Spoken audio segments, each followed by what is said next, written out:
Shalom family, it is the Feast of Matzah, known as unleavened bread, and we would like to delve into the subject of what qualifies as leaven and what does not. The title of this presentation is The Truth About Scriptural Leaven. What Scripture really means by sha'ar and hamats.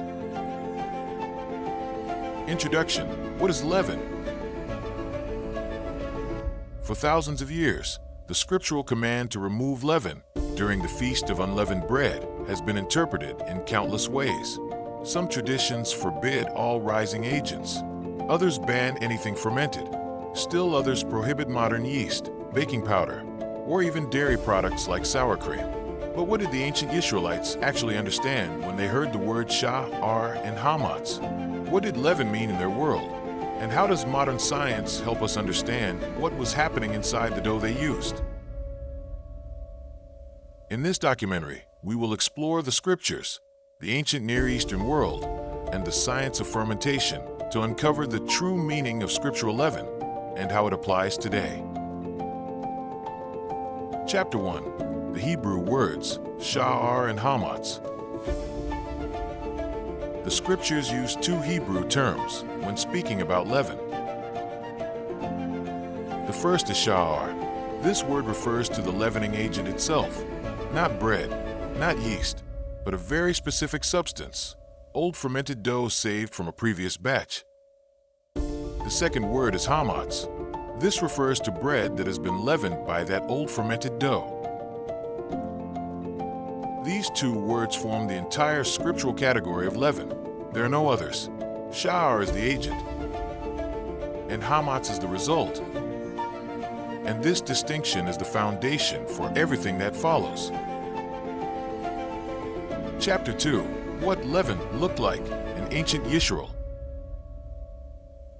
To understand sha'ar, we must step into the kitchens of the ancient Near East, in Egypt, in Canaan, in Mesopotamia. Everywhere Yisrael lived or traveled, the method of leavening bread was the same. A small piece of dough from yesterday's batch was set aside. It was kept moist. It was allowed to sour, and over time, it became a living culture, a mixture of wild yeast and lactic acid bacteria. This was old fermented dough. This was sha'ar. It was not powder. It was not a packet. It was not a chemical. It was not a laboratory product. It was a living, bubbling, sour piece of dough, the ancestor of what we call sourdough starter today. Chapter 3. The Science of Sha'ar. What was happening inside the dough? Modern science allows us to see what the ancient Yisharalites could not. Inside that old fermented dough lived wild yeast, microorganisms naturally present in flour and the air. Lactic acid bacteria, organisms that produce acidity and flavor. Together, these organisms consumed sugars in the dough and produced carbon dioxide, which made bread rise, acids, which made the dough sour. This process is called fermentation. But the Yisharalites did not need microscopes to understand it. They knew the signs. Old dough rises, old dough sours. Old dough makes new dough rise. This was their leaven. And this was sha'ar. Chapter 4. How long it took to create old fermented dough. One of the most important questions is, how long did it take for dough to become true sha'ar? Historical records and modern sourdough science agree. A few hours of rising does not create sha'ar. A single day does not create sha'ar. It takes several days for fermentation to stabilize. It takes a week or more for dough to become old fermented dough. And it can take weeks or months for it to become truly mature. This means that fresh dough, even if it rises, is not sha'ar. It is not old. It is not sour. It is not a leavening agent. Only aged, fermented dough qualifies. Chapter 5. What Scripture commands to remove. With this understanding, the scriptural command becomes clear. In Shemuel, known as Exodus, chapters 12 and 13, Yisharalites is told, remove sha'ar from your houses. Do not eat hamats. Eat matzah, that is, unleavened bread.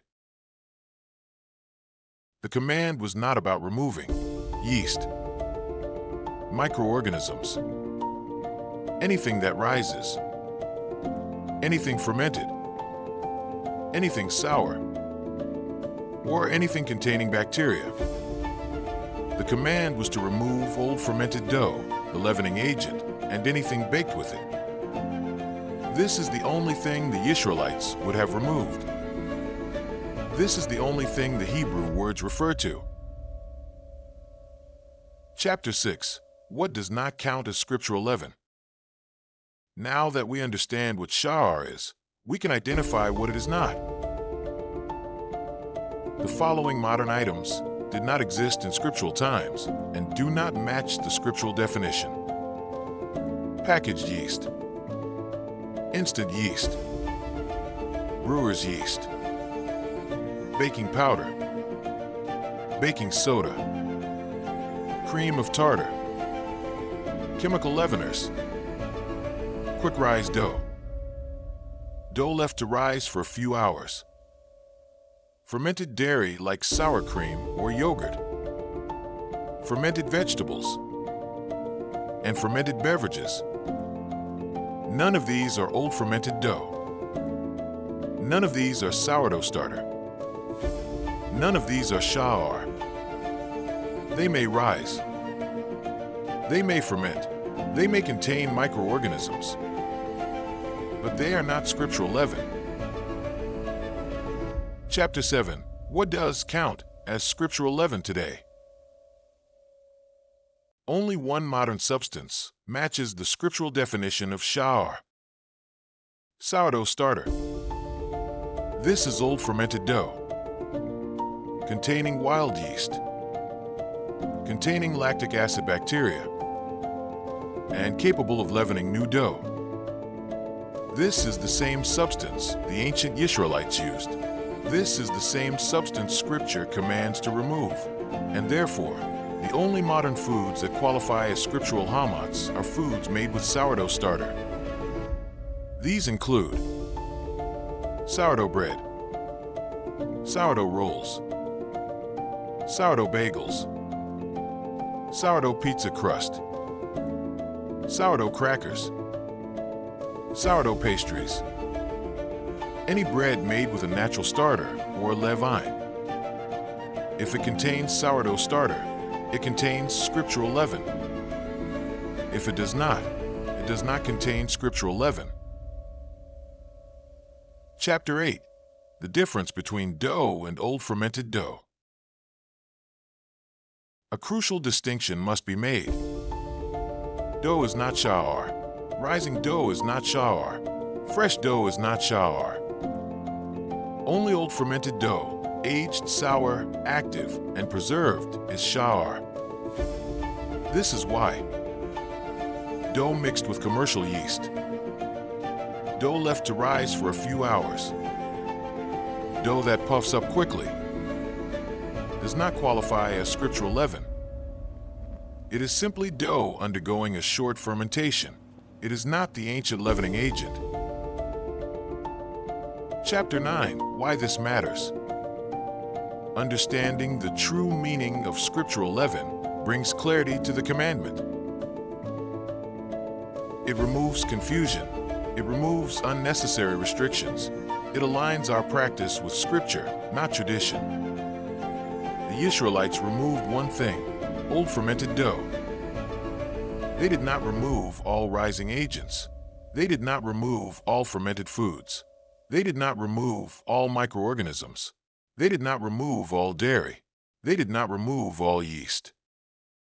They removed sha'ar and avoided hamats. Nothing more, nothing less. Conclusion. Returning to the scriptural definition. When we return to the Hebrew words, the ancient context, and the science behind fermentation, the picture becomes unmistakably clear. Scriptural leaven is not a mystery. It is not a vague category. It is not everything that rises. It is one thing only. Old fermented dough, sourdough starter, the sha'ar of Scripture, and the bread made from it, hamats, is what Yisrael was commanded to avoid during the Feast of Matzah, the Feast of Unleavened Bread. As a quick summary, sha'ar, old fermented dough, or sourdough, is removed. Hamats, leavened bread, is avoided. Matzah, unleavened bread, is eaten. By understanding this, we honor the commandment exactly as the ancient Yisharalites understood it, and exactly as Scripture intended. Remember, we must not add to the Scriptures, and we must not take away from the Scriptures. Until next time, Shalom, and stay rooted in the Scriptures.